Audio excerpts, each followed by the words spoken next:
Guys Somnath કિચનમાં આપ સૌનું હાર્દિક સ્વાગત છે। તો આજે આપણે બનાવવાના છે મગની દાળનો હાંડવો। તો જો મેં મગની દાળ લઈ લીધી છે અને ઇન્સ્ટન્ટ છે, ઇન્સ્ટન્ટ હાંડવો આપણે એટલે રાત્રે પલાળવું ન પડે। તો છે ને 2 કલાક પહેલાં પલાળી દઈએ આપણે। તો આ મગની દાળ છે અને આટલા પૌવા છે, 1 વાટકી મગની દાળ છે આમાં, અને આ 1 પૌવા છે અડધી વાટકી। તો આપણે એને 2 કલાક માટે પલાળી દઈશું।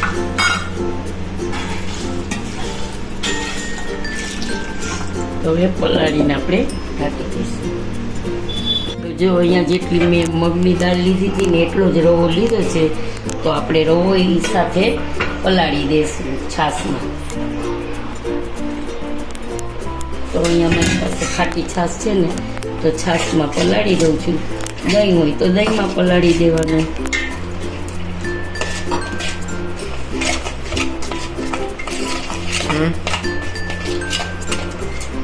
તો આની આપણે એટલી વાર પલાળવામાં રાખશું।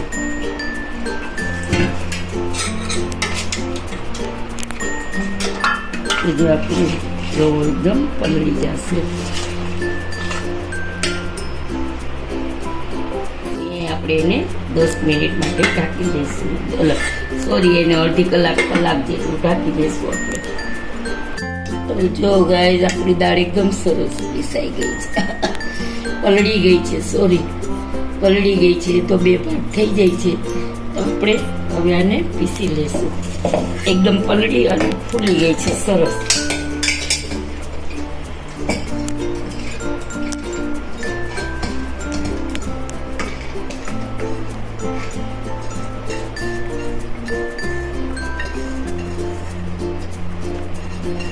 આપણે આમ 1 વાટકી છાશ નાખી દીધી, આપણે પીસી લીધી છે અને એકદમ સરસ પીસાઈ ગઈ છે। હવે આપણે આ જે રવો પલાળ્યો હતો ને છાશમાં, એમાં આપણે ઉમેરી દેવાનું છે।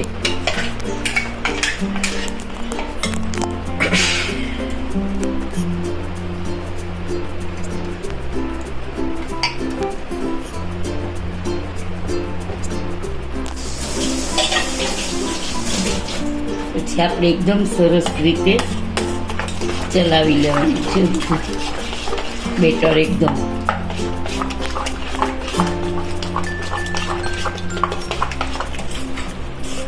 એમાં છે ને મેં જો ગાજર ખમણેલું છે, આદુ મરચાંની પેસ્ટ છે અને ધાણા ભાજી છે। અને તમે આમાં કોઈ પણ શાકભાજી ઉમેરી શકો છો। બટેટા ખમણી નાખવા હોય તો બટેટા, દૂધી, મકાઈ, ગમે એ તમારે ગમે એ સબ્જી નાખવી હોય આમાં તો ઉમેરી શકો છો। દૂધી છે, બટેટાને ખમણી નાખવા હોય તો એવું ગમે એ તમારે આમાં મકાઈ ઉમેરવા હોય તો ઉમેરી શકો છો। મારી પાસે તો અવેલેબલ અત્યારે મકાઈ નથી, મકાઈ, મટર ગમે તે નાખી શકાય આપણે। હવે આપણે એને જો સરસ રીતે ચલાવી અને રેસ્ટ કરવા મૂકી દઈશું। હવે આપણે બનાવશું ને ત્યારે જ બધું નાખશું, નિમક ને થોડાક સાજીના ફૂલ ને બનાવવા ટાણે જ આપણે નાખશું। તો અત્યારે આપણે એને રેસ્ટ કરવા મૂકી દઈએ છીએ। ચલો ગાઈસ, આમાં જો આપણે નિમક નાખી દઈએ છીએ 1 ચમચી જેટલું, પછી સ્વાદ અનુસાર નાખશું આપણે, અને 1 હળદર નાખી દઈએ થોડું।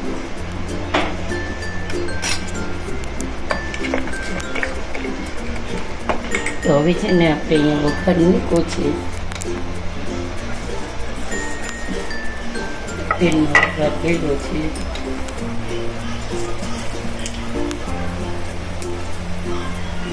અહીંયા આપણે વઘાર કર્યો, હિંગ નાખી દઈ,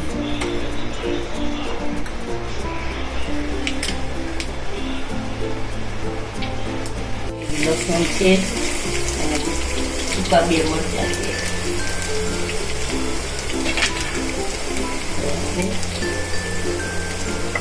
ચલાવી દઈશું।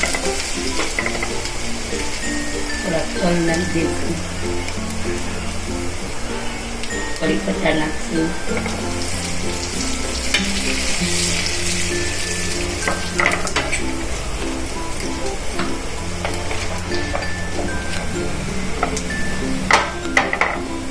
જરાક બ્રાઉન થાય એટલે આપણે ઉતારી લઈશું। તો જુઓ બ્રાઉન થઈ ગયો છે તો ગેસને ઓફ કરી દઈશું અને આપણે બધો વઘાર આમાં ઉમેરી દઈશું.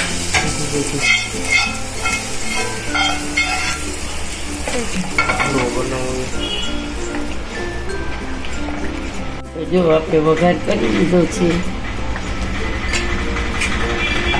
હવે આપણે થોડુંક જ બેટર છે ને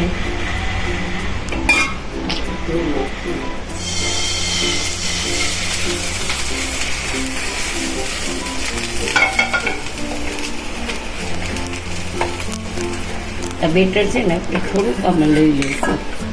એક હાંડવો થાય ને એટલું જ આપણે કરવાનું છે.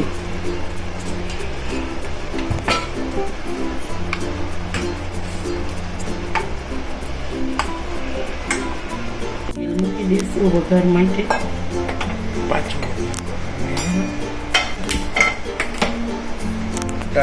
અહીંયા વઘાર મૂકી દીધો છે. અહીંયા આપણે છે ને એક નાની અડધી ચમચી જેટલો જ આપણે આ સાજીના ફૂલ નાખી છીએ.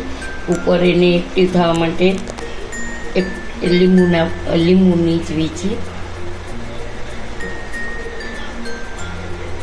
હવે આપણે એને ચલાવી લઈશું સરસ રીતે.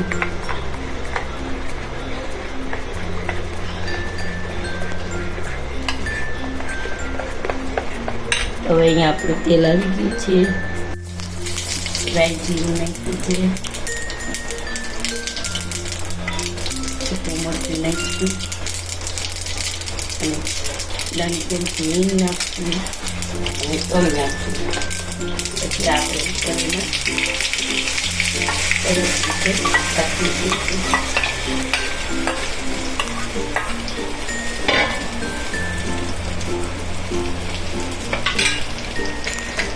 આપણે તલથી ગાર્નિશ કરી લઈશું. હવે આપણે એને ઢાંકી દઈશું.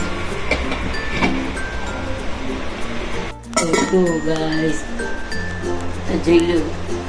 ચાલો આપણે જોઈ લઈએ કે આપણો હાંડવો રેડી છે. તો જોઈ શકો છો કે ઉપરથી એકદમ સરસ ચડી ગયો છે.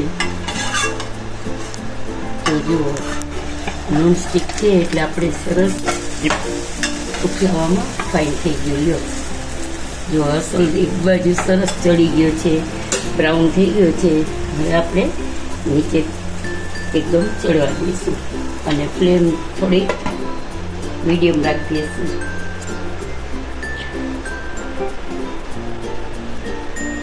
જો ગાઈસ આપણું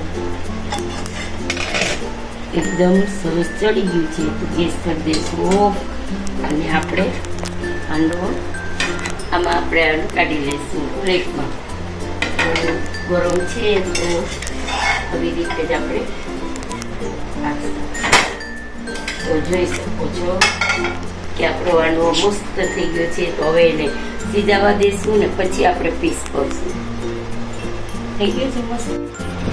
એવું ચલો ગાઈસ જુઓ આપણે હાંડવો તૈયાર છે અને ઠંડો થઈ ગયો છે. તો આપણે એને પીસ કરી લઈશું.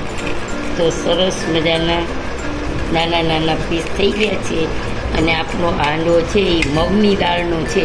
તો ખાવામાં એટલો ટેસ્ટી લાગશે અને એકદમ સોફ્ટ થયો છે. તમે જોઈ શકો છો સોફ્ટ અને ક્રિસ્પી છે. જુઓ એકદમ સોફ્ટ છે અને એકદમ ક્રિસ્પી એ છે. તો તમે જોઈ શકો છો બે બાજુથી સરસ આપણું બ્રાઉન કલરનું પડ થઈ ગયું છે. અને ટમેટો કેચઅપ છે, ચાય સાથે ખાવીએ તો ચાય સાથે ખવાય. તો આજે છે ને વરસાદ જેવું વાતાવરણ હતું તો હાંડવો લસણ, તો આજે વરસાદ જેવું વાતાવરણ હતું તો કીધું ચાલો લસણ ને મરચાંની પેસ્ટવાળો તીખો ને સરસ મજાનો ચટપટો હાંડવો બનાવીએ. તો આજે અમે હાંડવો બનાવ્યો છે. તો આજનો વિડીયો તમને કેવો લાગ્યો તે જરૂરથી જણાવજો. સબસ્ક્રાઈબ કરજો, લાઈક કરજો, શેર કરજો અને કમેન્ટ કરજો કે આજનો વિડીયો તમને કેવો લાગ્યો. અને બહુ વરસાદ છે તો તમે બધાએ પોતપોતાનું ધ્યાન રાખજો. સેફ જગ્યાએ ઊભું રહેવાનું. કોઈ વીજળીના થાંભલા કે હોય કે ઝાડ હોય એની નીચે નહીં ઊભું રહેવાનું. અને તમે બધા પોતપોતાનું ધ્યાન રાખીને રહેજો. જય શ્રી કૃષ્ણ.